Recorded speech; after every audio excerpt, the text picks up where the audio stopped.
Boa noite a todos! Sejam bem-vindos e bem-vindas a mais um encontro do nosso programa de inovação e tecnologia, que acontece toda quarta-feira às 20 horas aqui na Digital Edu.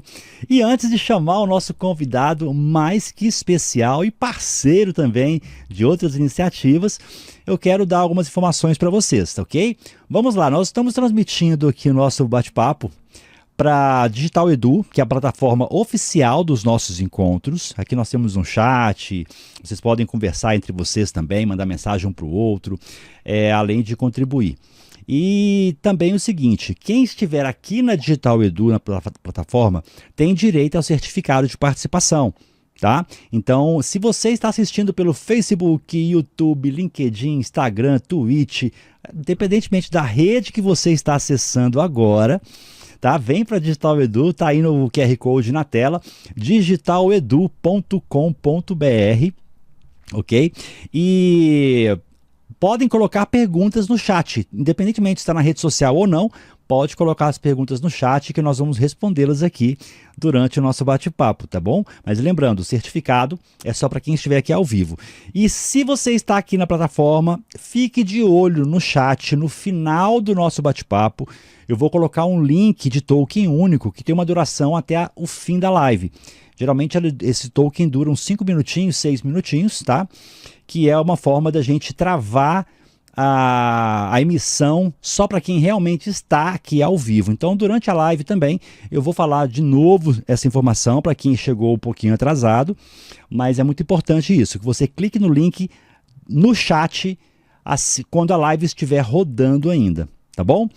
Vamos lá, sem delongas, no final eu dou outras mensagens maravilhosas sobre o sorteio e coisas mais, mas eu quero chamar aqui no palco agora meu grande amigo e parceiro Júnior Rodrigues para falarmos de inovação, de criatividade. Boa noite, Júnior. Boa noite, meu amigo, tudo bom? Tudo jóia, excelente, é sempre um prazer dividir o palco aqui com você, né? De uma longa história juntos, desde o ConoGP, antes de criarmos o ConaGile, que é o nosso evento de agilidade, junto com a Heloísa Magrin. E quero deixar aberto aqui, Júnior, para você dar a boa noite para essa turma maravilhosa que está com a gente e para quem vai assistir as gravações também. Boa noite aí, pessoal. Um prazer enorme a gente estar aqui com o meu grande amigo Wagner Drummond, falar um pouco aí sobre criatividade, inovação, como que a gente trabalha isso dentro de equipe. Então vai ser uma ótima oportunidade aí para a gente bater esse papo bem bacana aí. Fiquem à vontade aí para colocar as perguntas e vamos interagindo. A ideia aqui é a gente trocar ideia e trazer um pouquinho da nossa experiência, daquilo que a gente vem praticando, ensinando por aí, né, Wagner? É isso aí, Júnior. E assim, para a gente começar, Júnior, fala para a gente um pouquinho quem é o Júnior Rodrigues. Fala um pouquinho da sua trajetória, um pouquinho do que você achar interessante falar sobre você. Legal, obrigado aí, Wagner. Bom, sou Júnior Rodrigues, sou marido da Ana Paula, pai do Bernardo, da Letícia. Tenho aí já mais de 19 anos de experiência somente em gestão, consultorias, trabalhando muito fortemente aí na transformação ágil e digital nos últimos 10 anos, projetos nacionais, internacionais, enfim. Atualmente estou como VP de Operações e Inovação na iLab, que é uma multinacional de qualidade de software. Também sou fundador e CEO da Gespro Consulting, que é a minha empresa, porque eu faço treinamentos, consultorias também já há alguns anos, aí, tendo alguns treinamentos bem bacanas aí conhecidos no mercado. Além de ser autor, coautor, líder de 16 livros, a maior parte deles aí pela jornada colaborativa, mas também tenho o Gestão Híbrida de Projetos pela LTC e também todos esses aí participando de forma colaborativa, seja como líder ou coautor, e tenho também os 75 lições de liderança de Jesus, que foi o meu carreira solo aí, o primeiro, né? Espero que de muitos, né? Em breve aí a gente deve ter alguma coisa saindo também, a ideia está na cabeça, ainda falta tempo para execução, mas a vontade é que a gente realmente daqui a pouco publique mais um.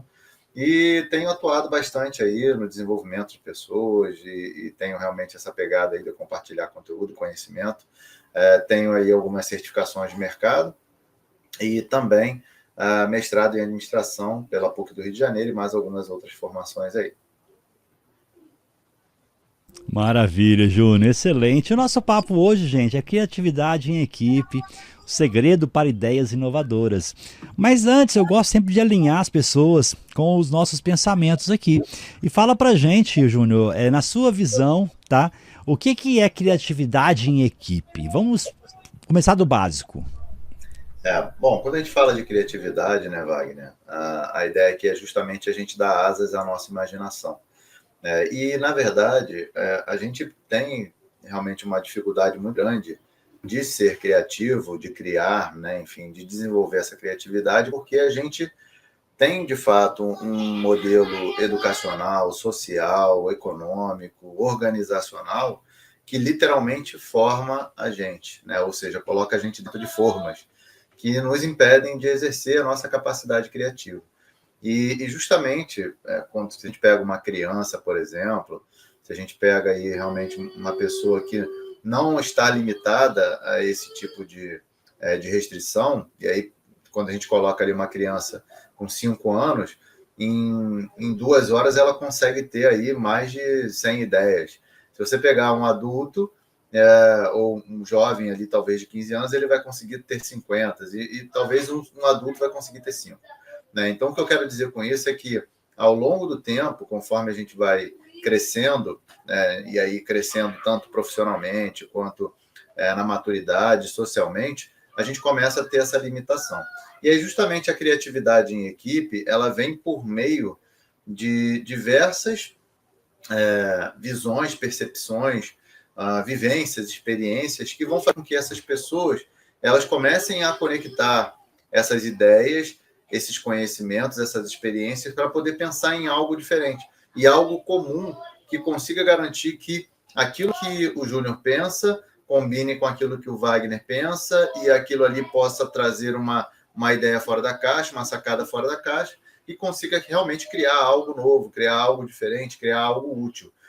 O importante da gente, quando a gente fala de criatividade e inovação, enfim, são conceitos separados, daqui a pouco a gente pode falar um pouquinho sobre isso, mas a criatividade é justamente a gente ter essa possibilidade de colocar para fora a nossa imaginação, que, em geral, é a grande dificuldade que a gente tem como profissional, que as empresas têm nos profissionais, porque justamente as pessoas foram moldadas, foram formadas e têm essas restrições, essa limitação que impede que elas exerçam a sua imaginação de uma forma mais efetiva. Então, a gente precisa, primeiro, dar liberdade, dar essa possibilidade de que elas possam imaginar. E, com isso, existem diversas dinâmicas, diversas formas da gente atuar dessa maneira para poder libertar esse potencial criativo das pessoas através de quê? De surgimento de ideias. E a melhor maneira de você ter uma boa ideia é você tendo várias ideias, porque a partir do momento que você cria várias ideias e várias possibilidades, depois você vai afunilando, vai amadurecendo e vai testando, validando, enfim, verificando a viabilidade daquelas ideias até você chegar numa ideia mais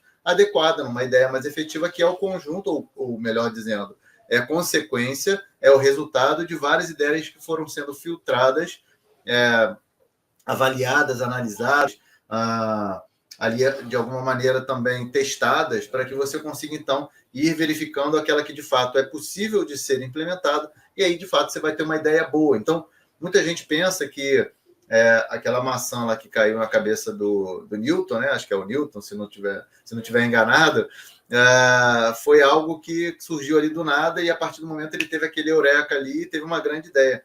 Processo criativo, processo de inovação não é assim. Como eu acabei de dizer, o próprio nome já diz, é um processo. É um processo onde você, então, tem uma jornada que você vai precisar trilhar para que você consiga alcançar esse objetivo de você ter uma ideia criativa. Então, o primeiro passo para você ter, né, e, de fato, exercer a criatividade é você permitir que as pessoas imaginem, fomentar isso, contar com a colaboração, né, o poder da inteligência coletiva para que você consiga, então, ter ideias fora da caixa com esse conjunto de experiências, vivências e conhecimentos. Bacana. Tem uma frase que eu ouvi numa palestra uma vez que fala que a inovação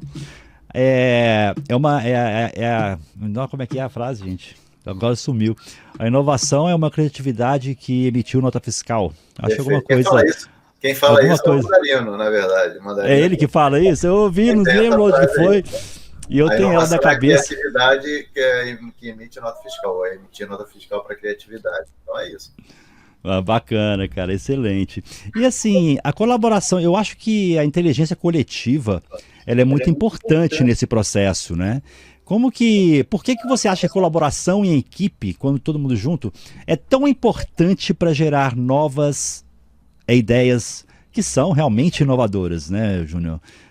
Então, Wagner, eu já dei um pouco de spoiler, né? A partir do momento que Isso. eu falei na pergunta anterior, é justamente por isso, porque imagina o seguinte, né? Se todo mundo gostasse do azul, o que seria do vermelho?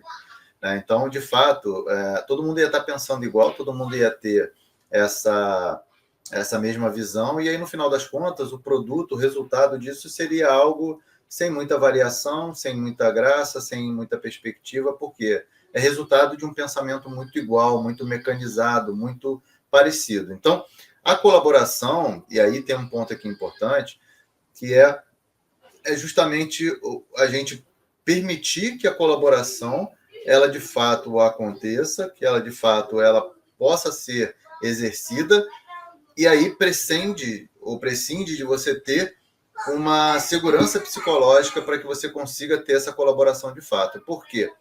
A partir do momento que eu falo algo, eu não posso ser diminuído, rechaçado, ridicularizado por aquela ideia, aquilo que eu coloquei para fora.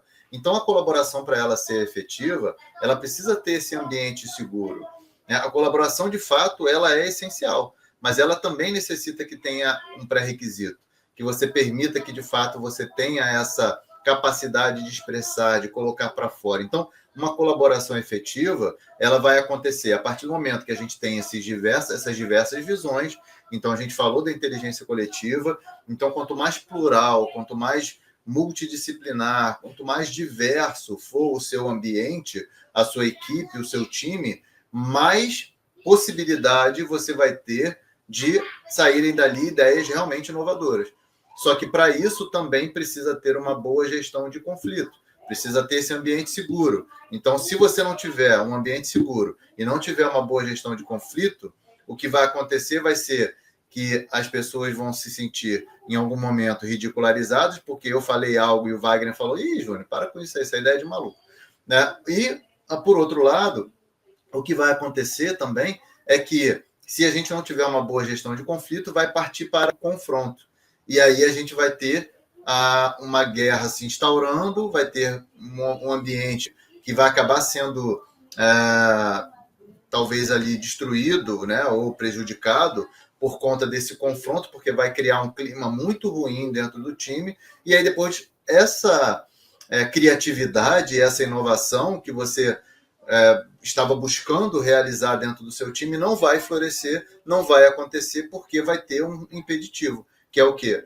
O confronto, que é a ridicularização, que é a briga, a guerra, o clima ruim que vai se instaurar dentro da equipe. Então, colaboração é essencial, de fato é necessário para que a gente tenha um processo criativo rico, para que a gente tenha, de fato, uma solução inovadora, porque a solução inovadora ela vai vir de uma colaboração efetiva, mas também de dois outros elementos que a gente pode deixar para falar depois, mas a partir, e eu até acrescento o quarto elemento, que é justamente a questão da confiança. Então, a partir desse ambiente em que você tenha colaboração, confiança e que você tenha uma boa gestão de conflito, você vai conseguir, então, permitir que, a partir do momento em que eu coloque uma ideia para fora, o Wagner coloque uma ideia contrária, a gente vai chegar ali numa negociação, num acordo, vai tentar puxar de um lado, puxar de outro, o Wagner vai falar, pô, mas isso aqui eu acho que faz mais sentido, e eu vou puxar para o meu lado,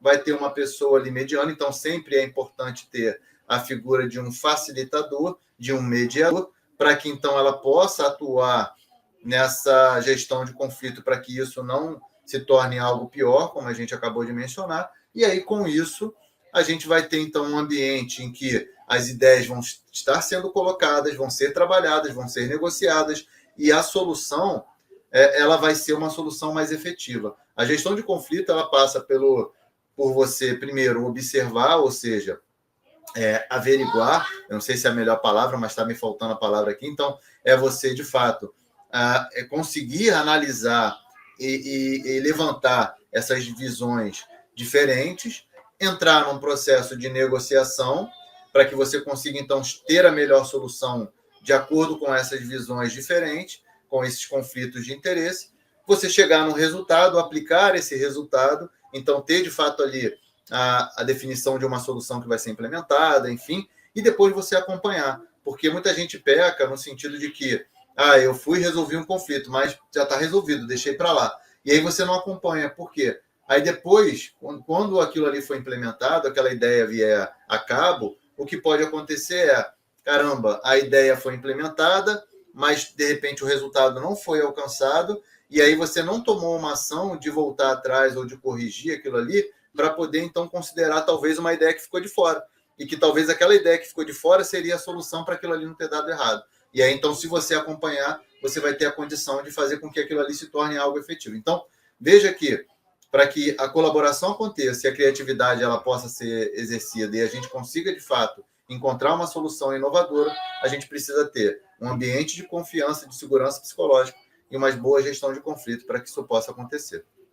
Bacana, porque a gente vê muitas pessoas falando, né, Júnior, que a empresa ela estimula a gente a inovar, mas quando a gente faz alguma coisa ali que não deu certo, ela mete o pau, Então isso aí acaba gerando a trava, né, no time como um todo e as pessoas acabam não conseguindo aí colocar para fora, né? Você colocou um ponto importante aí, Wagner, porque a questão da cultura de punição ao erro, ela é matadora para você inibir qualquer iniciativa de criatividade e inovação dentro da empresa. Sim. Porque aí entra o segundo ponto que eu tinha falado. Né? Eu falei de 3 pontos, e aí falei que tinha mais um quarto, que eu já adiantei, que é a confiança. Falei do primeiro, que foi a colaboração, e o quarto, a confiança.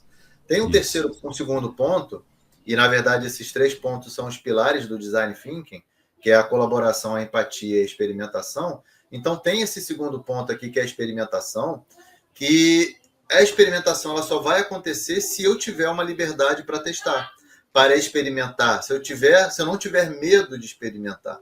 Então imagina que dentro de uma cultura de punição ao erro, se eu experimentar algo diferente e der errado na primeira tentativa, o que vai acontecer? Vou ser cortado, vou ser mandado embora, vou ser demitido ou pelo menos vou ser grandemente penalizado. Né? Vai ter algum tipo de penalização ali muito séria para mim dentro da organização. Então, o que vai acontecer a partir desse exemplo, a partir dessa situação? Eu vou parar de experimentar, eu vou ter medo. E as outras pessoas que estão ao meu redor, que vão ver essa situação, vão falar, opa, eu não vou botar a mão naquele negócio ali, porque senão eu posso me queimar. Então, quando a gente, de fato, quer que uma cultura de inovação, de criatividade, floresça dentro da nossa organização, a gente tem que evitar a todo custo essa cultura de punição ao erro de acontecer. E aí permitir que o erro ele aconteça. Agora, quando a gente fala disso, Wagner, não é uma glamorização do erro, não é o erro pelo erro, não é simplesmente errar e está tudo bem, está tudo certo. Não, é aquele erro que faz parte desse processo experimentativo, desse processo criativo. Eu não posso simplesmente dizer, não, mas a minha empresa ela não tem uma cultura de punição ao erro, aí eu vou lá na operação, em algo que tem uma criticidade super alta, que vai colocar em risco a operação da empresa, o faturamento da empresa, a imagem da empresa, e vou lá e cometo um erro e não está tudo certo, passa a mão na cabeça. Não é isso. Eu tô falando, não confundam, né, Júnior? Não confundam. Eu tô falando de um erro que faz parte desse processo de experimentação. E esse processo de experimentação ele vai trazer o quê? Uma aprendizagem. E essa aprendizagem vai me permitir que eu inove cada vez mais, que eu melhore cada vez mais aquilo que eu estou desenvolvendo. Então, é preciso que tenha dentro da organização uma cultura de não punição ao erro, onde o erro ele faça parte desse processo e com base nisso eu posso experimentar. E a partir da experimentação eu consigo, então, exercer a minha criatividade e com isso, dentro desse processo experimentativo, eu vou aprendendo conforme eu faço e eu vou inovando cada vez mais naquela solução, naquele produto que eu estou implementando, que eu estou desenvolvendo, certo? Bacana. Inclusive, quando se fala de MVP, tem essa ideia, né? R cedo. Porque quanto mais cedo você errar, o custo é menor, né? Tem esse detalhe também. Se você erra no final, o impacto é gigante. Então, assim, vamos repensar isso aí, né, gente? Não sei se você tem algum complemento. Ô Wagner, o MVP ele é baseado no conceito do ciclo de aprendizagem do Eric Ries, né? Está lá no livro dele, Startup Enxuta. E aí ele fala exatamente do ciclo de aprendizagem, que começa a partir do momento que você tem uma ideia, eu vou tentar o mais rápido possível colocar essa ideia para rodar em prática, né? Então criar um MVP, uma versão mínima do meu produto, que é uma versão mais rápida, mais barata de fazer. Então eu já tenho uma ideia com o mínimo de funcionalidade que eu preciso para aquilo ali poder rodar, implemento, e aí a partir disso o que eu vou fazer? Eu vou validar com o meu usuário, eu vou validar com o meu cliente. E aí, validando com o meu cliente, o que eu vou ver? Insight, feedback. E a partir desse feedback, eu aprendo para que eu possa, então, rodar mais um ciclo de aprendizagem. E a partir desse ciclo de aprendizagem, com esse insight, com esse feedback que eu recebi, eu vou, então, pegar e melhorar, evoluir, ajustar o meu produto para que ele, então, possa, numa segunda versão, não é um segundo MVP, né? Muita gente fala dessa questão, MVP 1, 2 e 3. Eu não concordo com essa visão. MVP é a versão mínima do seu produto. A partir daí você tem evoluções, novas releases do seu produto, enfim. Mas aí, ele já está funcionando, né? Só deixar claro, ele já tá funcionando, rodando, só que com funcionalidades mínimas. Funcionalidades mínimas. Então eu vou receber esse feedback, vou ajustar, vou melhorar o meu produto, e aí, então, a partir disso, eu vou liberar uma nova versão, uma segunda versão desse meu produto, já melhorado, evoluído, e vou receber novamente feedback, vou para um segundo ciclo de aprendizagem. E aí, assim, eu vou aprendendo, Wagner. Então, esse processo é um processo experimentativo por si só, porque, então, eu experimento quais são as funcionalidades mínimas que eu acredito, com base naquilo que eu colhi de informação inicial do meu cliente, mas tudo isso está na minha cabeça, Wagner, não está ainda em prática. Eu não sei, porque é a primeira versão que eu vou lançar do meu produto, né, que é o MVP. Então, eu preciso botar a minha cara a tapa, né, colocar essa versão para rodar, para conseguir esse feedback, e aí, com base nisso, eu tenha condições de, aí sim, aproximando cada vez mais aquilo que a gente está desenvolvendo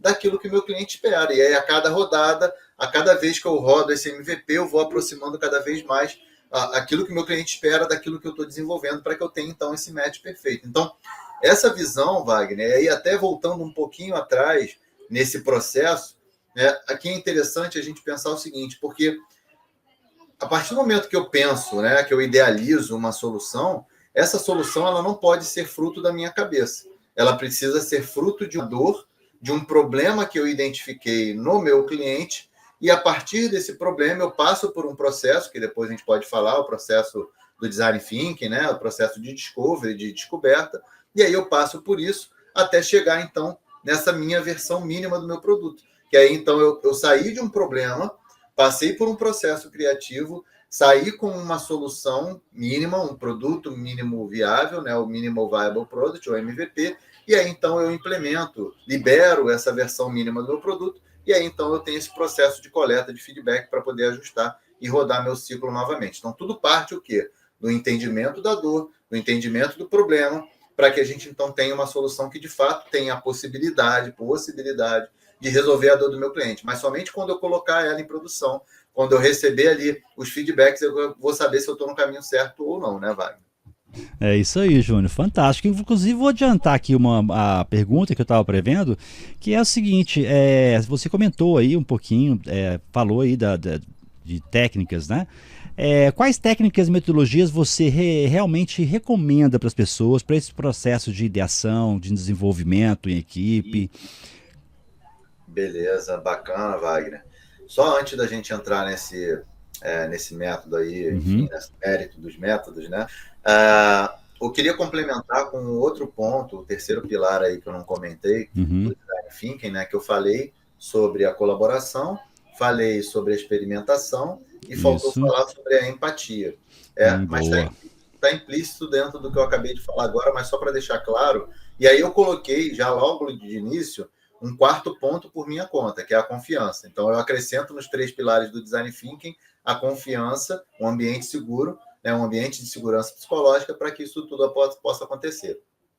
Mas falando da empatia, a empatia ela está justamente nesse primeiro estágio, nesse primeiro nível, que é justamente a gente empatizar, a gente compreender a dor do nosso cliente. Então, quando eu me coloco no calçado do meu cliente, na perspectiva do meu cliente, me coloco na posição dele, então eu começo a perceber, a empatizar com a situação dele e começo então a ter essa empatia para que eu consiga então ter um olhar sob a perspectiva dele, sob a ótica dele. E a partir do momento que eu tenho esse novo olhar, então eu consigo compreender melhor a dor dele, o problema dele, para que aí sim eu consiga começar a pensar numa solução mais efetiva. Então, veja que o processo todo começa com esse sentimento, né, de eu entender, compreender essa dor, esse problema do meu cliente. E a partir do momento que eu empatizo com isso, que eu tenho empatia, quer dizer, empatia significa se colocar no lugar do outro, na perspectiva do outro. Então, quando eu me coloco na perspectiva do outro, no olhar do outro, sob a ótica do outro, então eu consigo compreender melhor essa dor, esse problema, esse contexto no qual ele está inserido, e aí então a gente consegue, de fato, partir para um processo colaborativo, um processo experimentativo, dentro de um ambiente de confiança para que eu consiga produzir uma solução mais efetiva. E aí, falando de abordagens, Wagner, eu particularmente gosto muito do Design Sprint, que é uma abordagem que foi criada dentro do Google, né? Enfim, e ali uma abordagem em 5 dias, realizada em 5 dias, para que você então consiga sair com produtos inovadores. E o Design Sprint, ele tem aqui uma coisa muito bacana, que ele trabalha muito com o uso de protótipos. Então, o protótipo, ele é um quase produto, ele parece com um produto, ele imita um produto com características reais, né, mas não com funcionalidades reais. Então, essa é a diferença do protótipo para o MVP. Então, o protótipo é como se fosse uma versão prévia do MVP, onde ainda não implementei funcionalidades reais. Mas ele te dá a capacidade, a possibilidade de você validar de forma muito efetiva, sem que você tenha que gastar o tempo sequer de desenvolver um MVP, através do uso de protótipo. Tem uma cena do filme muito conhecido, que é o Fome de Poder, aquele filme que fala do McDonald's, né? E ele tem uma cena, é só você colocar aí no Google, muito fácil de encontrar, quadra de tênis, Fome de Poder. Né? Quadra de tênis, fome de poder. Coloca isso aí que você vai ver uma cena muito bacana, que é um protótipo. Um protótipo de quê, Wagner? Simplesmente um protótipo da criação do melhor sistema de fast food do mundo, que fez com que o McDonald's se tornasse o que se tornou. Aqueles sanduíches que saíam em questões de minutos, pouquíssimos minutos, tudo devido a essa eficiência. Mas aí no filme conta como que ele conseguiu chegar nessa eficiência da cozinha dele. Ele criou o layout da cozinha do McDonald's para que ele conseguisse alcançar essa eficiência. Então, esse é um exemplo de protótipo muito bacana, né? Porque mostra o poder que o protótipo tem de você antecipar uma decisão, de você antecipar uma aprendizagem, sem que você tenha que sequer desenvolver MVP.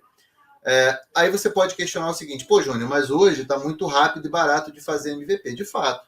Então, mas a mentalidade ela permanece, porque você pode utilizar até mesmo aplicativos, soluções hoje no code, e com o uso da inteligência artificial acelera mais ainda, né? Você pode utilizar tecnologias no code para que você consiga desenvolver um MVP quase que no mesmo tempo de um protótipo. Mas você tem ali talvez essa dificuldade se você não conhecer a ferramenta, se você não conseguir ter ali uma capacidade de desenvolver algo mais realista, com funcionalidades reais, e disponibilizar isso para um número um pouco maior de usuários para você validar o seu MVP. Mas, de certa maneira, a mentalidade e o protótipo permanecem como excelentes opções. Mas eu falei do Design Sprint, mas a grande questão do Design Sprint, o Wagner, é que ele é baseado no Design Thinking. Então, ele segue a mesma lógica, a mesma ideia das etapas do Design Thinking. E o que é o Design Thinking? O Design Thinking é o pensamento do design, o pensamento criativo, que é a forma como o criativo, a pessoa criativa, ela realiza um processo passo a passo para que você consiga atingir o objetivo de você ter uma ideia validada. Então, qual é a grande questão do Design Thinking? Ele passa ali pela etapa de empatização, ou seja, onde você se coloca no lugar do outro, do usuário, e você consegue, então, sentir a dor dele, identificar, primeiro, porque a grande questão, só fazendo parênteses, Wagner, é que, e aí, mentorando startups, a gente vê muito isso, que o cara tem uma super ideia na cabeça, né? E ele acha que aquela ideia ali é a salvadora da pátria, é a melhor ideia do mundo. Ele fica muito preso na solução. Só que muitas das vezes ele esquece de saber se para aquela solução existe um problema. Então a grande questão é, o cara pode ter uma ideia, uma solução mirabolante. Só que se não tiver uma dor, um problema para que precisa ser resolvido por essa solução, aquela solução ali não vai valer de nada. Então tudo começa nisso. De você ter essa capacidade de se colocar no lugar do outro, de empatizar. Então, primeiro, saber se existe uma dor, qual é essa dor, aí você então começa a definir, que é a segunda etapa, afunilar para definir qual é a dor que você quer resolver, né, que você quer realmente trabalhar para o seu usuário, para o seu cliente, para que você então defina depois uma solução para isso. Então, primeiro, saber se existe uma dor, qual é essa dor, que é definir essa dor, alinhar a todos com relação a essa dor, para aí sim você começar a pensar numa solução. Aí você parte para a terceira etapa, que é você o quê? Definir uma ideia. E aí, que ideia é essa, o Wagner, de solução? Uma ideia que é fruto de várias ideias. Lembra que a gente falou logo no início, né? A melhor maneira de ter uma boa ideia é tendo várias ideias. Como é que você faz isso? Você passa por um processo também de expansão. Então, se você pegar uma imagem do Design Thinking, né, a gente não preparou nada aqui o papo é livre, mas se você pegar uma imagem do Design Thinking, ele é representado tanto pelo conceito lá, o desenho da Ideal, né, que é uma grande empresa que fomentou bastante a questão do Design Thinking, como também do Design Thinking Council. Ambos passam por um processo divergente e convergente. Ou seja, primeiro você diverge, para você saber, dentre as possibilidades de problema, em todas as possibilidades de problema que a gente tem, qual é o problema principal. Aí você converge. Depois, dentre todas as ideias que a gente tem para poder resolver essa dor, qual é a melhor ideia que a gente pode utilizar para criar uma solução? Então, um processo divergente e convergente, certo? E aí, então, a partir do momento que você tem uma ideia validada, ou que você pode até mesmo fazer vários protótipos para você testar várias ideias, você então vai ter uma definição se aquela ideia ali, de fato, ela resolve a dor do seu cliente, validar essa ideia, e a partir disso, você tem então a possibilidade de você evoluir aquela solução que foi validada, testada, validada pelo seu usuário, para saber se de fato ela resolve aquela dor. E aí, qual é a diferença, Wagner? A gente tem aí, por exemplo, o Leanception, que também, o Leanception, ele acaba sendo mais um pouco na ponta do processo do ciclo de aprendizagem, validação do MVP, então ele está ali mais do meio para frente nesse processo do design thinking, mas o design sprint eu gosto bastante, inclusive eu já rodei mais de 20 workshops aí, eu tenho um workshop do design sprint 2.0, inclusive. E qual é a diferença do 2.0 para 1.0? O 1.0 é o de 5 dias, o original. O 2.0 ele pode ser feito, ele foi otimizado para ser feito em 4 dias. Ah, Júnior, mas eu preciso fazer em 4, 5 dias? Cara, você pode rodar até em 1. Vai depender da forma como você vai levar isso, esse processo e o que você precisa trabalhar. E da complexidade também, né? Exatamente. Mas só voltando aqui um passo atrás, então o design sprint, por que eu gosto bastante dele? Porque ele é um método passo a passo. Então ele te permite realizar uma receitinha de bolo que ele te fornece para que você, seguindo aqueles passos, você consegue chegar no final de 4 dias com um protótipo validado. A questão do design thinking é que ele acaba sendo muito mais algo mais amplo, mais genérico, mais filosófico, que não te amarra, não te prende nesses passos. Então, quando você não tem um processo criativo que precisa ser rápido, e que em geral é o que as empresas precisam, que seja rápido, otimizado em 4, 5 dias, mas quando você não tem essa necessidade, que você pode fazer algo mais amplo, ou sem essa urgência de prazo, sem que você te amarra de prazo para você realizar, o design thinking pode ser realmente uma boa opção, porque ele te dá uma amplitude de ferramentas, são 300 ferramentas que você pode utilizar para você escolher aquilo que melhor funciona, pesquisa de campo, enfim, e outras coisas que você pode utilizar, para que então você colha esses insights, essas informações, e você consiga então ter várias ideias, prototipar várias delas, validando e chegando no final ali com o mesmo objetivo alcançado, que é ter uma solução validada. Só que a grande questão é que o design thinking ele não te dá essa receitinha de bolo, ele é muito mais livre, ele te diz o que você precisa fazer, mas não como. Já o design sprint ele te dá essa receitinha de bolo e de fato te diz o como você deve fazer para alcançar esse objetivo. Mas bacana, Júnior. Eu lembro, né, quando a gente fazia até ferramentas em parcerias aí no, algum Sim, tempo atrás, os workshops. Você está aberto com algum treinamento de design sprint? não, no Ou momento não, ainda não? não, não, no momento não, e aí, assim, na verdade, eu tenho tido grande dificuldade aí de conseguir organizar, O tempo, né? por conta de tempo, do trabalho e tudo mais. Então, só faço em company, por encomenda e tudo mais. Eu até tenho, é, sendo aqui bem franco, nesse momento, por exemplo, eu estou rodando uma turma de liderança ágil, né? Lá junto com a Firjan. Eu até tenho o curso de Design Sprint 2.0 com a Firjan, mas por enquanto não tem nenhuma turma aberta. Mas a gente então, tem essa parceria lá com a Firjan, que de vez em quando eles oferecem, e também faço aí pela GESP, pela minha empresa, também treinamentos em company, tá? Então, assim, aberto no momento não tem nenhuma turma, não. Bacana, mas aproveitem, tá, gente? Siga o Júnior Rodrigues no LinkedIn, no Instagram. E fica de olho lá que ele posta sempre que tem turmas abertas, ele posta ali nas redes, tá? Tem uma pergunta aqui da Carolina Santiago. Excelente insights. Júnior, qual a importância de incluir vozes menos experientes ou júniores no processo criativo? Como isso pode impactar os resultados? Total. Aí, assim, a importância total. Lembra do que eu falei no início aqui sobre a questão da multidisciplinaridade, da inteligência coletiva? Todas as vozes são necessárias, são importantes. É óbvio que nem sempre você vai conseguir levar todo mundo. Por isso que também a gente fala tanto sobre isso nos times ágeis, né? Onde você cria ali uma squad, onde você tem pessoa do comercial, do desenvolvimento, de UX, de jurídico, do negócio, enfim, porque a gente vai trazer o quê? Várias perspectivas para que a gente consiga, então, sair com uma solução mais efetiva ali de uma ideia que vai ser implementada. Mas falando de profissionais mais juniores, com menos experiência, em nada desmerece a participação dele dentro desse processo. Porque por ele talvez não ter tanta experiência, não ter tantas amarras ali, Isso.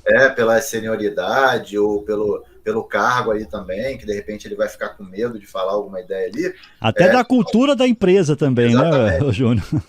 Então ele vai ter um pouco mais de liberdade ali para colocar algo que talvez faça muito sentido. E aí é legal porque todo esse processo criativo, qual é o nome dela mesmo, Wagner? Perdoa aí que eu esqueci. Caroline, né? Carolina Santiago. A Carolina. Carolina, né? Então, qual é a grande sacada aqui, tanto do design thinking, né, com as suas abordagens ali, mas principalmente do design sprint, a gente trabalha muito com o conceito de não é brainstorm, é brainweaving, né? Eu esqueci agora o termo, mas é mais ou menos alguma coisa nesse sentido, que ao invés de você simplesmente falar, que é justamente quando a gente faz ali uma sessão de brainstorming, uma reunião, e a gente fala, as pessoas têm vergonha de falar. E aí, justamente, se tiver um ambiente que não seja tão seguro assim, a pessoa vai ficar com vergonha, vai ficar com medo, vai se sentir retraída. Então, qual é o processo que a gente utiliza, principalmente como conceito base do design sprint? É justamente a gente trabalhar com a possibilidade das pessoas expressarem suas ideias de forma anônima, sem que as pessoas saibam que foi ela que deu a ideia. Então, a gente usa muito a questão dos post-its colados nas paredes, dentro das dinâmicas, onde a gente primeiro faz, até dentro das estruturas libertadoras, a gente tem esse processo que é o 4, 2, 1, né? E aí, quer dizer, ao contrário, né? 1, 2, for all, né? De trás para frente. Então, primeiro você começa de forma individual, depois você troca com uma outra pessoa, uma dupla, depois você troca num grupo de 4 pessoas, depois você expande isso para um grupo maior, né, do total de pessoas que esteja participando do processo. Então, o design sprint ele segue um pouco essa lógica, porque praticamente todas as dinâmicas que a gente realiza dentro do design sprint, ele começa primeiro com você individual. E aí você coloca a ideia individualmente, expõe ela de forma anônima, coloca ela dentro na parede lá, e dependendo da dinâmica, né? E aí depois isso vai ser avaliado pelas pessoas ali, antes de dizer quem é que deu aquela ideia. E aí depois que as pessoas avaliam, votam aquela ideia, e aí tem uma parte lá que é o esboço da solução, que é justamente um processo que passa bastante por isso, cada um tem a possibilidade de esboçar a sua solução. E essa solução ela vai ser esboçada, colocada na parede, ou colocada num mural online, ou um board online, né? E todo mundo vai poder votar. E aí vai votar sem saber se sou eu, se é o Wagner, se é a Carolina ou se é o estagiário que deu aquela ideia. E a ideia ela vai ser votada, e aí depois que a ideia é votada, as pessoas vão ter a possibilidade de defender, explicar alguma coisa ali. Aí sim que vai se saber quem deu aquela ideia. Então o fato de ter uma ideia que veio de um estagiário, que veio de um júnior, isso não vai desmerecer em nada. Agora, ele precisa estar participando, e aí precisa ter a possibilidade da pessoa estar participando dentro desse processo. E eu acho muito salutar, muito importante, porque muitas das vezes a ideia vai surgir justamente dali, onde não se tem tantas amarras, tantos medos, a pessoa vai se sentir um pouco mais livre ali, por conta justamente da falta de experiência dela. Maravilha, Júnior. Eu falo isso aí, inclusive, essa visão, né? O Júnior, como ele não tem travas, não tem amarras, não tem nada travando ele ali, muitas vezes ele pode dar ideias que as pessoas não dariam, mas pensam também, né? Ô, gente, hoje aqui eu tô com a porta aberta, tá um calor danado aqui, esses cachorros estão. Essa semana tá difícil com essa cachorrada aqui. Não, então não reparem, tá? E assim, ô Júnior, vamos só passando para. Você já teve, assim, vivenciou alguma criatividade em equipe que levou a grandes inovações? Compartilha com a gente aí. Há diversos, assim, a gente já participou de diversos processos criativos, né? Então, assim, a gente vê isso acontecendo na veia, né? E além de ter participado disso como integrante ali, enfim, ou ter contribuído com alguma ideia, alguma coisa nesse sentido, também facilitei muitas sessões, tem muitos treinamentos também, que também, durante o treinamento, é incrível, porque, assim, o workshop do Design Sprint 2.0 a gente faz em 8 horas, tá? É um workshop de 8 horas que a gente roda, e é tão incrível a gente ver que no final de 8 horas a gente consegue sair com um protótipo validado e que realmente que tem potencial de virar um produto, de fato. Então, muitas ideias saem, às vezes, dos treinamentos também, justamente por isso, porque as pessoas acreditam no processo. E elas veem, uma vez mesmo lá no treinamento, um time lá, ele pegou, conseguiu prototipar, e prototipou no PowerPoint, não foi nem uma solução, nada, porque, assim, como o tempo é muito curto, né, e aí a gente acaba tendo 30 minutos só para prototipar, mas a gente consegue mostrar que funciona, então eu estimulo o pessoal a usar PowerPoint, que é o mais fácil, mais rápido, né, e você não perde tanto tempo, a não ser que o cara seja muito bom, por exemplo, em usar alguma ferramenta de prototipação, em vídeo, alguma coisa nesse sentido. Mas aí o que acontece? Teve uma vez que o pessoal fez um protótipo, o cara estava com um computador desses que vira tablet, né? Que é touch e que aí vira tela, então fica realmente parecendo até um tablet ali, um telefone. Ele botou o protótipo no PowerPoint nesse dispositivo e ele passava e clicava, não sei, parecia que você estava utilizando um aplicativo de verdade. E ficou grande, né? Porque a tela era grande, então ficou muito bacana. Além disso, a gente já participou de criação de soluções. Teve uma vez, para você ver que esse processo ele pode funcionar de forma efetiva em qualquer contexto onde você precisa de uma ideia criativa, teve uma vez num cliente que a gente estava trabalhando, era uma agência que eu atuava, e aí nesse cliente a gente tinha que definir o branding e a aparência dele nas redes sociais. Então, o resultado, o protótipo que a gente teve que definir ali e implementar, ou pelo menos validar, né, no final da nosso Design Sprint, foi justamente a gente conseguir sair com uma rede social nova, quer dizer, nova não, uma cara nova para a rede social. E a gente utilizou um Instagram, a gente criou uma conta fake para a gente poder validar, então a gente prototipou dessa maneira.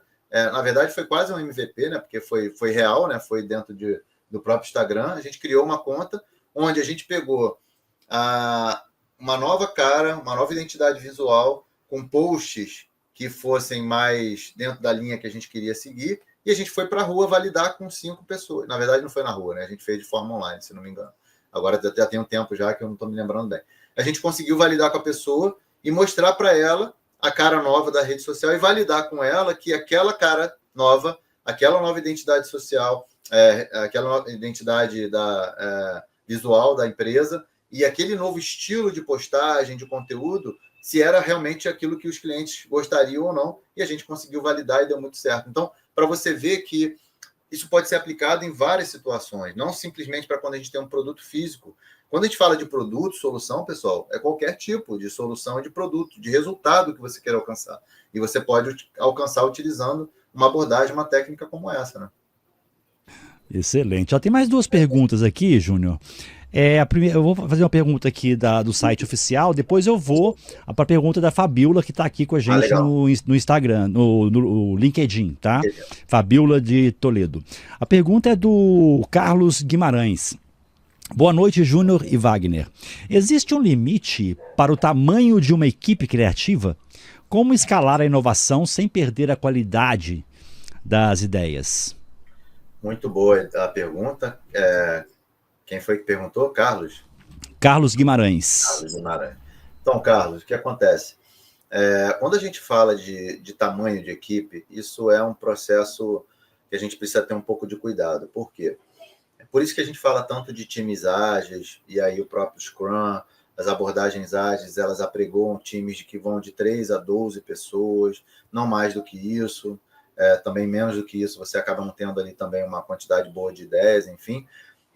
Então, existe sim esse número que vai variar dentro desse range. Por quê? Porque quanto mais pessoas a gente tiver dentro da equipe, maior é Opa, fala, Aguinaldo. Obrigado aí, querido. E aí, o que acontece? Quanto mais pessoas a gente tiver, maior são os níveis de comunicação que a gente vai precisar ter dentro dessa equipe. E a comunicação ela começa a se tornar mais complexa. Então, o que pode acontecer quando você tem um número muito grande de pessoas? Você não vai ter uma comunicação efetiva. E você também pode ter aquela síndrome, né, do patinho feio, daquele cara ali que vai ficar mais escondido, que de repente não vai participar, porque muita gente, é muito mais fácil você acabar sendo de alguém ou não ter a chance daquela pessoa participar. Então, o processo vai acabar não sendo efetivo. Então, por exemplo, no Design Sprint, ele apregou um número ideal de equipe de 7. Então, assim, para você realmente rodar um Design Sprint bacana, 7 pessoas é um número ideal. Porque realmente ele entende que você vai ter ali uma pessoa que vai ser o advogado do diabo, você vai ter aquela pessoa que vai ser o decisor, ou seja, que num impasse ela que vai tomar a decisão, vai dar o voto de Minerva, e você vai ter ali outras pessoas que vão ser especialistas, e aí você pode ter, principalmente, pessoas que têm muito mais habilidade na parte de desenvolver, né, no sentido de você seja desenvolver fisicamente, se você estiver trabalhando com um protótipo físico, então alguém de engenharia, né, parte mecânica, que pode desenvolver algo mais realista, ou um desenvolvedor mesmo, quando a gente está falando de um aplicativo, de uma solução, e pessoas também que têm a habilidade de poder escrever textos, para que também escrevam textos bons, né, que dê aquele gancho, aquela chamada ali que vai poder também fazer a diferença na hora de você validar o seu protótipo. E tem que ter uma pessoa que vai ser o orquestrador disso tudo, que vai ser o cara que vai poder pegar tudo isso que está sendo criado, porque como o tempo de criação do protótipo é muito curto, você precisa ter uma pessoa que orquestre isso tudo, que vai conectar todas essas partes, que vai ver a coesão dessas partes para você conseguir produzir o seu protótipo. E você precisa ter uma pessoa que pode ser o mesmo orquestrador, que vai ser o entrevistador, que vai levar o protótipo para validar junto ao usuário. Então, são esses papéis que a gente precisa ter dentro de uma equipe para que isso funcione bem. Então, respondendo efetivamente a pergunta, o número ideal, o número máximo, vamos dizer assim, eu diria que seria até 12 pessoas, que é o que geralmente a gente tem dentro de uma equipe ágil. Mas se a gente for rodar aí o Design Sprint, 7 pessoas é um número ideal, então dá para ter uma base aí legal de ideias. Só para responder a segunda parte, que ele fala sobre escalar, eu gosto muito do case da 3M, que ele chama de cultura de polinização, né? Ou cultura de inovação polinizada, enfim, alguma coisa nesse sentido. Por quê? A partir do momento que você tem uma ideia, essa ideia não é descartada simplesmente, se ela não deu certo. Se ela não funcionou, o que você vai fazer? Você vai botar qual foi o seu aprendizado, vai anotar a lição aprendida, tudo aquilo que você fez com relação àquela ideia, e você vai armazenar e compartilhar com a empresa. Aquilo ali vai ficar disponível. E aí, a partir dessa ideia que não deu certo para mim, pode ser que amanhã ou depois o Wagner está querendo implementar alguma coisa e ele vai aonde? Vai lá no banco de ideias de soluções que não deram certo e ele vai buscar um aprendizado que já foi validado, que vai acelerar a criação, né, a criação de uma de uma nova solução, vai acelerar esse processo de inovação, e então eu vou fazer com isso para que eu consiga, então, ter de fato ali uma solução mais rápida, de forma mais otimizada. E sabe o que saiu com essa cultura? Óbvio que saíram muitos outros produtos, mas sabe o que saiu aí de um produto bem conhecido da 3M, justamente com isso? Foi o post-it. O Steven, esqueci o sobrenome dele, ele tinha criado uma cola, ele queria criar uma cola forte, não conseguiu. Criou uma cola fraca. Um belo dia, o Art Fry, ele queria criar ele que precisava de uma cola para poder colar num papel que ele queria colar na parede, que não poderia ser tão forte a ponto de, na hora de você puxar, ela rasgar o papel, ou arrancar a tinta da parede, e nem tão fraca que não conseguisse segurar o papel. Aí ele foi lá, nos arcabouços lá da 3M, achou essa cola que o Spencer, esqueci o nome dele, tinha criado, e aí então ele utilizou essa cola e criou esse produto tão conhecido, tão famoso, que é o post-it, justamente por conta dessa cultura de polinização. Maravilha. Inclusive, falar a verdade, gente, eu uso muito post-it aqui. Eu já testei outras e não tem como. Tem a marca que é boa, que é a 3M, que é a oficial, né? Foi ela que é oficial, né, do post-it. E não tem outra, cara. Eu não consigo adaptar com outra de hipótese alguma. Aí assim, o grande Aguinaldo está aqui. Né? Enfim, né? Isso aí. O grande Aguinaldo Cruz passando aqui para dar um abraço no Júnior e no Wagner. Estou na imersão PM3. Abraço, o grande Aguinaldo. A Fabíola de Toledo está perguntando aqui, até para a gente finalizar a nossa última pergunta, como começar a inserir processos criativos na equipe em uma organização conservadora? Primeiro passo é não fala que você está implementando isso. Primeiro ponto é esse. Porque qual é a grande questão, né, Wagner? Assim, não é uma organização conservadora, a tendência que existe é simplesmente quando você fala, vamos fazer um design thinking, vamos fazer um design sprint, vamos implementar uma squad, vamos implementar isso ou aquilo. Os caras falam, já vai, tá vindo lá a Fabiola lá com aquelas ideias malucas dela. Não vai funcionar, você vai criar uma resistência. Então, o que você pode fazer? Chama para uma reunião e faz o processo sem contar que você está fazendo o processo dentro da reunião. Sem você contar para as pessoas que aquilo ali está sendo implementado, que aquilo ali é um design thinking, que aquilo ali é um como preríamos, que é uma técnica lá, uma abordagem, que é uma atividade que a gente realiza, uma dinâmica dentro do design sprint, sem chamar de design sprint. Então, faz o processo, roda o processo. Pessoal, quero aqui fazer uma imersão com vocês, quero fazer aqui um War com vocês, né, que é o nome que o pessoal já conhece, está acostumado, ninguém vai brigar se você utilizar esse nome, e tire o peso dessa adoção, dessas novas práticas, porque quando você tira o peso, se você chegar e falar assim, quero implementar o Design Thinking, que foi implementado pela IDEAL, que é uma abordagem que o Júnior falou lá naquela live com o Wagner, que é uma abordagem que é utilizada por todas as empresas e que dá muito certo, não sei o quê, a expectativa que vai ser criada em cima dessa introdução, dessa adoção, vai ser tão grande que se der algo, isso aqui errado, os caras vão cair matando a pau. Então, o que eu aconselho para você? Não conte, não gere expectativa. Fale que você está querendo experimentar uma forma ali do pessoal trabalhar, de interagir. Uma abordagem nova, né? Uma abordagem nova. Enfim, fale ali, pessoal, quero fazer aqui uns 3 dias aqui de War com vocês para que a gente consiga resolver esse problema ou para que a gente crie esse produto. E aí, lá dentro, você vai introduzir sem explicar, sem ensinar, né, que você está usando o design sprint, design thinking, o que quer que seja. Introduza as técnicas, faça, rode, e aí gere o resultado. Gerou o resultado? Deu certo? Funcionou? Ou você experimentou e aprendeu algo muito importante, que de repente aquilo ali, daquele jeito, não vai funcionar dentro da organização, porque isso também acontece. Não adianta você vir com uma abordagem, com uma técnica e achar que, porque deu certo lá nas outras empresas, vai dar certo aqui. Talvez não vai dar certo. Então você precisa experimentar. E aí, você experimentando, você tendo conhecimento, você pode depois adaptar a sua realidade, ao seu contexto, enfim, fazer algo que possa funcionar naquela situação, né, dentro daquela organização que você está. E aí você vai colher esse aprendizado, você vai então adaptar, vai melhorar esse processo e vai evoluir numa próxima oportunidade que você tiver. Se der certo, melhor ainda, porque aí você vai chegar e falar, tá vendo? Implementei isso aqui se chama Design Sprint, utilizei esse passo, fizemos exatamente como monta o método e a gente conseguiu em 5 dias, 4 dias, a gente sair com uma solução validada, já com um protótipo ali que foi validado pelo nosso cliente, pelo nosso usuário, e a gente já saiu disso com uma série de funcionalidades que a gente já colocou dentro do nosso roadmap e a gente já agora já está conseguindo definir dentro do nosso backlog para a gente começar a implementar agora. Então, assim, você já sai com o resultado feito, apresentado, contra dados e fatos, não tem argumentos. Então, você precisa o quê? Entrar com esse viés de experimentação das abordagens, para que você não coloque uma carga de expectativa grande e para que você não gere resistências na implementação de qualquer processo.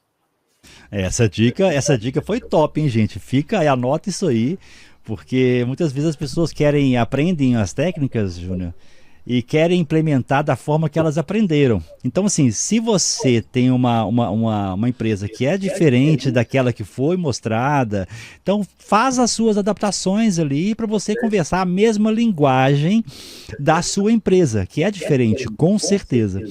E para finalizar, Júnior, eu queria que deixasse aqui para o pessoal suas dicas, né? Qual o seu conselho para as pessoas que estão querendo começar ou que têm a ideia, simplesmente, a trabalhar com times mais criativos?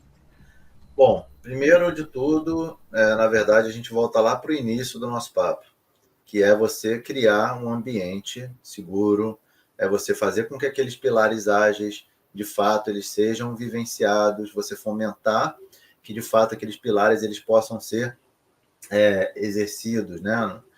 Eles possam ser praticados pelas pessoas no seu dia a dia. Então, voltando lá, os 3 pilares do Design Thinking, experimentação, colaboração e empatia, e acrescentando o 4º aqui por minha conta, que é o ambiente seguro, a segurança psicológica, a confiança, certo? Então, você fomentar esses valores, você criar um ambiente seguro. Então, o primeiro passo de tudo é criar um ambiente seguro, porque sem ambiente seguro, sem confiança, você não vai conseguir ter a colaboração acontecendo, você não vai conseguir ter a empatia, a possibilidade de você ir lá e identificar a dor do seu cliente. Por quê? Porque, em geral, o que vai acontecer é que vai vir uma demanda top goela down e você vai ter que engolir, vai ter que implementar. Então, se você não tiver esse ambiente seguro, onde você possa, de fato, dizer o seguinte, a melhor maneira da gente implementar esse projeto não é simplesmente pegar essa demanda e implementar. Não, eu preciso ir lá. Eu preciso ir conversar com o meu usuário, com o meu cliente, me colocar no lugar dele, entender a dor dele. E aí, com base nisso, eu consigo criar a colaboração para que a gente, então, por meio de várias ideias, a gente consiga chegar num consenso, a gente consiga contar com essa multidisciplinaridade, com essas experiências diversas, com esses conhecimentos, com essas vivências. E aí, por meio da experimentação, a gente consegue, então, ir validando a nossa ideia diretamente com o nosso usuário, com o nosso cliente, para saber se a gente está no nosso caminho certo ou não. E aí sim, partindo de um processo que é baseado lá na dor, lá no início, na dor, no problema do nosso cliente, até chegar, passando por tudo isso que eu falei, até chegar lá na experimentação para validar com o meu usuário se de fato aquela solução ela resolve a dor dele ou não. Aí sim eu consigo então ter, de fato, um ambiente onde a gente vai ter equipes que trabalham com criatividade e conseguem inovar. Tudo isso que eu falei, pessoal, técnicas, ferramentas, são para que você consiga otimizar, acelerar todo esse processo, fomentar esse processo, porque elas promovem essa aceleração desses valores, desses pilares dentro do seu time. Mas se você não tiver tempo, você não tiver conhecimento e já quiser começar, comece por aí, comece pelos pilares, gerando confiança, permitindo a empatia, fomentando a colaboração e garantindo a experimentação para que você consiga inovar nas soluções para os seus clientes e dos usuários. Fantástico! Eu estava no mudo aqui, gente. Isso é complicado. Maravilha, Júnior. Excelente explanação que você deu aqui hoje, falando um pouquinho pra gente de criatividade em times. Fica a dica, já acompanhe, gente, o Júnior Rodrigues nas redes sociais para ficar atento também quando ele abrir a nova turma do Design Sprint 2.0. E nós vamos fazer o sorteio no sábado agora, tá? Na parte superior, quem tiver na Digital Edu, vai lá no ícone sorteio, no menu, e já se inscreva para participar do sorteio de janeiro, tá? Então você pode se inscrever até até o sábado de manhã, assim que a gente começar o programa de agilidade, tá? Nós vamos sortear para vocês, uma pessoa só vai ganhar o livro de Soft Skills e o livro Leanceptions da Carole. É uma das ferramentas que o Júnior Rodrigues falou aqui, né? Além do Design Sprint, tá? Ô Júnior, quero deixar aberto aqui para você despedir dessa turma maravilhosa que está com a gente aqui nessa noite. Só agradecer o convite, meu amigo, a oportunidade aqui da gente falar um pouquinho da nossa experiência, daquilo que a gente pratica, daquilo que a gente ensina. Agradecer o pessoal aí pelas perguntas, foram muito boas. Agradecer aí também a participação. E me sigam lá nas redes sociais, no LinkedIn, Júnior Rodrigues, no Instagram, jrodriguesofc. Então vai ser um prazer a gente poder colaborar nas redes da Gespro também, Gespro Consulting. Então a gente vai estar sempre aí disposto aí, aberto para a gente contribuir e colaborar com o desenvolvimento de vocês. Obrigado aí, pessoal. Um grande abraço. Maravilha, Júnior. Excelente. Gratidão pela parceria. E em breve aí estaremos lançando o nosso CONAGILE, o Congresso Nacional de Agilidade, que vai ser no final do ano, né? Meu amigo, bom descanso para você, sucesso e até a próxima. Valeu, um grande abraço. Até a próxima. Um abraço, Júnior. Maravilha, gente, grande parceiro aí já de grandes datas. Começamos junto, eu, ele e a Heloísa Magrinho, o CONAGILE, que surgiu com uma idealização a pedido dos participantes do CONAGP, onde a gente fala sobre projetos tanto tradicionais quanto projetos híbridos. Inclusive já estão abertas as inscrições, tá? E a novidade é que esse ano o evento vai ser híbrido no primeiro dia. Então vamos estar lá no Frei Caneca, no Centro de Convenções Frei Caneca, no primeiro dia 16 de julho, transmitindo também online. Então no site, para quem fizer sentido, conagp.com.br. Se você está na Digital Edu, abaixo do chat, para quem está no computador, está abaixo do vídeo, uma barra. Para quem está no telefone, vai estar lá embaixo, abaixo do chat, o link do 8º CONAGP para você conhecer. Ele vai acontecer dentro do maior evento de RPA e AI do Brasil, que é o RPA e AI Congress, que também tem o Data Science, Low Code, No Code, Mulheres na TI, tem muitos programas maravilhosos ali. Então você vai ter 3 opções de credencial. A credencial online, que você vai participar dos 3 dias, 16, 17 e 18, do CONAGP mais Agile Project Management Forum, de forma online. Tem a credencial presencial, que o primeiro dia você participa presencial, mas também tem acesso online nos 3 dias.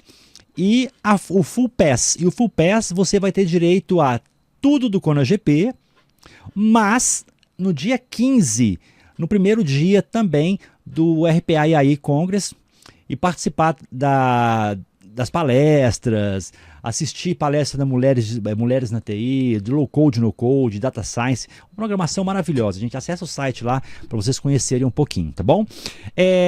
Vou colocar no chat para vocês aqui agora o certificado de participação. Aguinaldo, o livro do Júnior, combinei com ele aqui.